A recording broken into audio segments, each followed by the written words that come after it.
నమస్తే, welcome to Suman TV. నేను మీ యామ్ని. ప్రస్తుతం మనతో ఉన్నారు ప్రముఖ ఆధ్యాత్మికవేత్త, ఎనర్జీ వాస్తు నిపుణురాలు, శ్రీ విద్యోపాసకురాలు శిష్ల జయప్రద గారు ఉన్నారు. వారితో మాట్లాడతారు.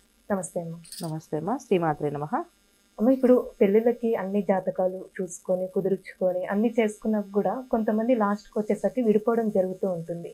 జాతకాలు కుదిరినా కూడా ఇలా అవ్వడం దేనికమ్మ కారణం? తాకట్టులో ఉన్న బంగారాన్ని విడిపించి ఆ రోజు ఆన్లైన్ రేటుకే మేము కొంటాం. Sharma gold company. జాతకాలు కుదిరినా పెళ్లి చేసుకున్న తర్వాత విడిపోతున్నారు. కొంతమంది పెళ్లి పీటల దాకా వెళ్ళి మళ్ళీ వెనక్కి వెళ్ళిపోతున్నారు, వద్దనుకుంటున్నారు. వీటికి కారణం ఏంటంటే మనం చూసే విధానం తప్పు. జాతకాలు కుదిరితే బ్రహ్మాండంగా వాళ్ళు కాపురం కూడా బాగుంటుంది, కాకపోతే చూసే విధానం తప్పు ఉంది. ఏదైతే పొంతన వేస్తున్నామో అది అందరూ ఏం చేస్తారంటే ఆన్లైన్లో వచ్చే పొంతన లెక్క పెట్టి వేస్తున్నాం. అది ఏంటి ఆన్లైన్లో జరిగే పొంతన? నక్షత్ర నాడి ప్రకారం. పూర్వకాలంలో నక్షత్ర నాడి ప్రకారంగా జరగాలి ఏదైనా సరే. నక్షత్రం బేస్ చేసి మన లైఫ్ని లీడ్ చేస్తామని చెప్పి అందరూ కూడా ఆ నక్షత్ర నాడు చూసేవాళ్ళం. ఆ నక్షత్ర నాడులో ఉన్నాయంటే అన్ని గణాలు, ఆ గణాలు అన్ని 18 గణాలు మినిమం మ్యాచ్ అయితే పెళ్లి చేసుకోవచ్చు అని చెప్పి మన పెద్దవాళ్ళందరూ రాసిన ఒక సిద్ధాంతం. అయితే ఈ 18 గణాలు మ్యాచ్ అవ్వకపోవడం పక్కన పెడితే ఇప్పుడు మనం వాడే కాలంలో అంత కలియుగ కాలం. ఈ కాలంలో అందరూ ఏం చేస్తున్నాం? పేరులో ఒక నెంబర్ ఉంటుంది, పుట్టిన తేదీ ఒక నెంబర్ ఉంటుంది, జాతకంలో ఉండే ఒక నెంబర్ ఉంటుంది. సో ఈ 3 పనిచేస్తున్నాయి మనుషుల మీద. ఎందుకంటే మనం ఇంగ్లీష్ భాష వాడుతున్నాం కదా, ఎలక్ట్రానిక్స్ వచ్చేసాయి కదా, ఎలక్ట్రానిక్స్ వాడుతున్నాం కదా. ఇలా మార్పు వల్ల నక్షత్ర నాడి ఒక్కడే చూసుకొని అదొక్కడే పొంతన సరిపోయింది, 18 పాయింట్లు వచ్చేసాయి, 24 పాయింట్లు వచ్చాయి, 30 పాయింట్లు వచ్చాయని చేసుకుంటే అది కలిసి ఉండదు. ఎందుకంటే నక్షత్ర నాడిలో చూడవలసిన ఒక పద్ధతి ఏంటంటే ఏకనాడే మధ్యనాడే. ఏకనాడి అయినా చేసుకోవచ్చు కానీ మధ్యనాడి చేసుకోకూడదు. ఇద్దరికి మధ్యనాడి వచ్చింది అంటే అది వివాహానికి పనికిరారు వాళ్ళు. సో అదొక్కటి తప్ప మిగతా ఏ పాయింట్స్ పనిచేయవు. సో రాశిలు ఈ రాశి పనిచేస్తుంది, ఈ రాశి పని ఇవన్నీ కాదు. మెయిన్ చూడవలసిన అంటే ఆడపిల్ల జాతకం చూసుకోవాలి. వివాహం అంటే ఏంటి? 100 ఏళ్ల జీవితం. అంటే 100 ఏళ్ళు వీళ్ళు సంతోషంగా ఉండడానికి. 100 ఏళ్ళు సంతోషంగా ఉండే జీవితాన్ని ఎలా లెక్క వేస్తామంటే ఫస్ట్ ఆడపిల్ల జాతకంలో అమ్మాయికి వివాహం ఏ టైంలో ఉంది అది ఫస్ట్ చూడాలి. తర్వాత సౌభాగ్యం ఎలా ఉంది? సౌభాగ్యం అంటే మాంగళ్య దోషాలు ఏమి లేకుండా అమ్మాయి నిండు 100 ఏళ్ళు మాంగళ్యం బాగుందా అమ్మాయికి, అది చూడాలి. తర్వాత సంతాన భాగ్యం ఎలా ఉంది ఆ అమ్మాయికి అని చూసుకోవాలి. సంతాన భాగ్యం చూసుకోవాలి. సంతాన భాగ్యం తర్వాత సంపాదన. ఆమె పెళ్లి చేసుకున్నాక చాలా మంది చూడాలి, ఇంటికి వచ్చిన అమ్మాయి మహాలక్ష్మి, అమ్మాయి వచ్చిన కలిసి వచ్చింది అంటారు. ఆ భాగ్యం ఎలా ఉందో చూడాలి. సో ఈ భాగాలన్నీ వదిలేసి ఓన్లీ ఫోన్లో మన ఆన్లైన్లో ఇవాళ రోజున పొంతన అని చెప్పేసి 18 పాయింట్లు వచ్చాయి, 15 పాయింట్లు వచ్చేసి 26 పాయింట్లు వచ్చి దీనికి ఏదో పరిహారం చేసేసుకోండి, అవ్వలేదు ఏదో పేర్లు మార్చి వివాహం చేసుకోండి అంటే జరగదు. ఆ దోషాలు అలా ఉన్నప్పటికీ వివాహం చేసుకుంటే చాలా ఇబ్బందులు పడతారు. సో ఆడపిల్ల జాతకంలో మనం చూడాల్సిన జాతకం మన అబ్బాయి జాతకం అయినా సరే, ఆ అబ్బాయి జాతకం చూపించారు. మన అమ్మాయిని చేసుకుందాం అనుకుంటే ఆ అమ్మాయి జాతకం తెప్పించుకొని జ్యోతిషుడు చెప్పాల్సింది ఈ అమ్మాయికి సౌభాగ్యం ఎలా ఉంది, సంతాన భాగ్యం ఎలా ఉంది, ఈ అమ్మాయి ఆరోగ్యం బాగుంటుందా, ఈ అమ్మాయి 100 ఏళ్ళ జీవితం బాగుంటుందా అని ఆ అమ్మాయిది చెక్ చేయించుకోవాలి, అబ్బాయిది కాదు. ఎందుకంటే పెళ్ళైన తర్వాత ఆడపిల్ల జాతకం మీద భర్త జాతకం కూడా వస్తుంది బలం. అబ్బాయికి ఎప్పుడు దాకా ఉంటుంది అంటే తను సంపాదించడానికి, తను ఎదగడానికి తప్ప ఆ జాతకం తనకి సౌభాగ్యము అన్నీ ఉన్నాయని చూసుకుని అది చాలా తక్కువ. ఆడపిల్ల జాతకం చాలా పెద్దగా ఉంటుంది విషయం. అందుకే ఆడపిల్ల పుట్టగానే ఖచ్చితంగా ఆ అమ్మాయికి మంచిగా అన్ని కార్యక్రమాలు జరిపిస్తారు. సో మామూలుగా చిన్నప్పుడు పుట్టగానే బారసాలు మగపిల్లలకి ఆడపిల్ల జరిపిస్తారు, అలాగే పెద్ద మనిషి అయితే కొంచెం వేడుగ్గా జరిపిస్తారు. ఇప్పుడు జరిపించట్లేదు, అందరూ తీసేస్తే మామూలుగా ఓనీ ఫంక్షన్ చేసేస్తున్నారు. అలా కాదు, పెద్ద మనిషి అయినప్పుడు ఒక కార్యక్రమం చేపిస్తారు, అప్పుడు శాంతులు చేపిస్తారు. ఎందుకంటే ఒకవేళ ఏ వేళలోనే తన పొరపాటున అశుచ టైంలో అయ్యింది అని తెలిసిందంటే ఖచ్చితంగా వీళ్ళు దానికి శాంతులు గ్రహశాంతులు అప్పుడు చేపించేస్తారు. ఎందుకంటే జాతకంలో అటువంటి ఇబ్బందులు రాకుండానికి ఇలాంటి పరిహారాలన్నీ చేసేసి ఆ అమ్మాయి జాతకాన్ని పెళ్లి టైంకి ఆ అమ్మాయికి ఎటువంటి దోషాలు లేకుండా చూసుకుంటారు. ఒకవేళ దోషాలు ఉంటే వాటికి పరిహారాలు చేస్తారు. పరిహారాలు చేయించాక అప్పుడు సంబంధాలు చూసి వివాహం చేస్తారు. ఇలాంటివన్నీ చూసుకోకుండా మనం వివాహం చేసుకుంటే ఏమవుతుంది? చాలా మందికి విడిపోవడానికి కారణం ఏంటంటే మెయిన్ ఆడపిల్ల జాతకంలో కుజుడు ఏ స్థానంలో ఉన్నారో చూసుకోవాలి. ఎందుకంటే కుజుడు మెయిన్ ఏ స్థానంలో ఉన్నారో చూస్తే ఆ స్థానం బట్టి వాళ్ళ జీవితం, వైవాహిక జీవితం బాగుంటుంది.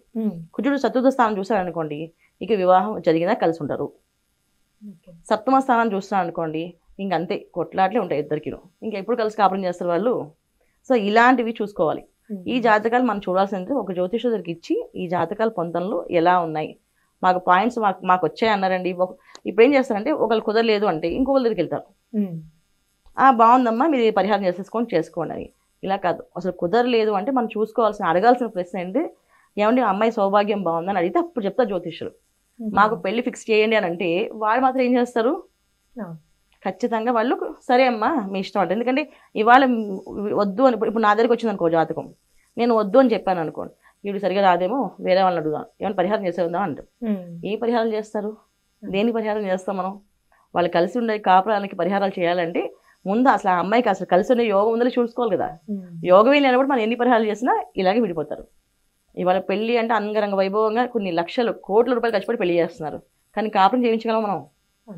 అది జాతకంలో యోగం ఉంటే వాళ్ళు చక్కగా కాపురం చేస్తారు. చిన్న పందిర్లు వేసి ఇంటి ముందు ఒక పందిరేసి పెళ్లి చేసినా సరే వాళ్ళు శుభ్రంగా సంతోషంగా ఉంటారు.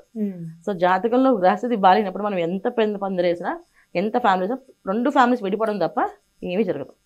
ఇవి మనం చూసుకోవాల్సిన ఇవి మెయిన్ ఇంపార్టెంట్. అందువల్ల విడిపోతున్నాయి చాలా మంది. విడిపోయి వాళ్ళు తీసుకొచ్చి చూడండి 30 పాయింట్లు వచ్చి ఉంటాయి, అయినా వాళ్ళు విడిపోయారు. ఎలా విడిపోయారు మరి? మనం చూసే విధానము, చెప్పే విధానం, అడిగే విధానం, ఈ 3 మార్చుకోవాలి. ఈ మార్చుకుంటేనే అప్పుడు ఈ వ్యవస్థ అనేది నిలబడుతుంది. లేకపోతే ఒకప్పటికి మన అమెరికా దేశంలో మనుషులు మారినట్టుగా ఏదైనా వైఫ్లు మార్చేస్తుండేవాళ్ళంట. ఇప్పుడు వాళ్ళు మారారు, ఒక వైఫ్ని మెయింటైన్ చేయాలని చెప్పి అనుకుంటున్నారంట. ఇప్పుడు ఒకప్పుడు అలా అమెరికా దేశంలో భార్యలు మార్చేస్తున్నారంట. ఇప్పుడు మన భారతదేశంలో అలా జరుగుతున్నాయి. భర్తలు మార్చేస్తున్నారు, భార్యలు మార్చేస్తున్నారు. కానీ ఎవరిని మార్చినా ఎవరితోనో ఒకరితో ఉండాలి కదా. ఉండాలంటే ఫస్ట్ మన జాతకంలో ఏ స్థానంలో ఏ గ్రహం ఎక్కడుందో చూసుకోవాలి కదా. ఫస్ట్ ఏ స్థానంలో ఏ గ్రహం ఎక్కడుందో అది మనకు ఉపయోగపడుతుందా, ఉపయోగపడట్లేదా, ఆ జాతకంలో వచ్చే లాభ నష్టాలు ఏంటి, దానివల్ల వచ్చే మనకి అని పరిహారం చేసుకోకపోతే ఎవరిని చేసుకున్నా అంతే ఉంటుంది. ఎందుకంటే ఈ అమ్మాయి జాతకం బాలినప్పుడు ఎంతమంది చేసుకున్నా ఆ అమ్మాయికి అదే పరిస్థితి, ఆ అబ్బాయి జాతకం బాలినప్పుడు ఎంతమంది పెళ్లి చేసుకున్నా అదే పరిస్థితి. ఎందుకంటే అక్కడ జరగాల్సింది ఏంటంటే మెయిన్ జాతకంలో ఉండే ఇబ్బందులు వాళ్ళు ఫస్ట్ దాన్ని పరిహారం చేసుకోవాలి. ఇది మెయిన్ జాతకంలో, అందుకని విడిపోతున్నారు. ఇప్పుడు అంటే వాళ్ళు కూడా భార్యాభర్తలు కలిసి ఉండాలని అనుకుంటూ ఉంటారు, కానీ జాతకంలో వచ్చేసరికి ఈ విధంగా ఉంటుంది. వాళ్ళకి సంబంధించి ఎలాంటి పరిహారం అంటూ ఉందమ్మా? ఖచ్చితంగా ఉంటుంది. ఎందుకంటే మన మనసే మెయిన్ జాతకం. మన మనసు గట్టిగా ఏం కోరుకుంటాం అది జరుగుతుంది అండి. నిజంగా ఆ అమ్మాయి కావాలి అని అబ్బాయి అనుకున్నా, మా ఆవిడ నాకు ఖచ్చితంగా ఉండాలని ఆ అబ్బాయి అనుకున్నా, లేదా నా భర్త నాకు ఉండాలని ఈ అమ్మాయి అనుకున్నా, వాళ్ళ జాతకంలో దోషాలు ఉన్నప్పుడు వాళ్ళు పరిహారం చేసుకోవచ్చు. ఖచ్చితంగా చేస్తే మనస్ఫూర్తిగా కోరుకుంటే భగవంతుడు అనుగ్రహిస్తారు.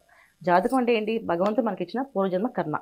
ఈ కర్మని ఈ జన్మలో మనం తీర్చుకునే అవకాశం కలియుగంలో ఉంది. సో చేసుకునే విధానం ఉంది. దానికి ఏం చేయాలంటే వీళ్ళు సుబ్రహ్మణ్య స్వామిని ప్రార్థించాలి.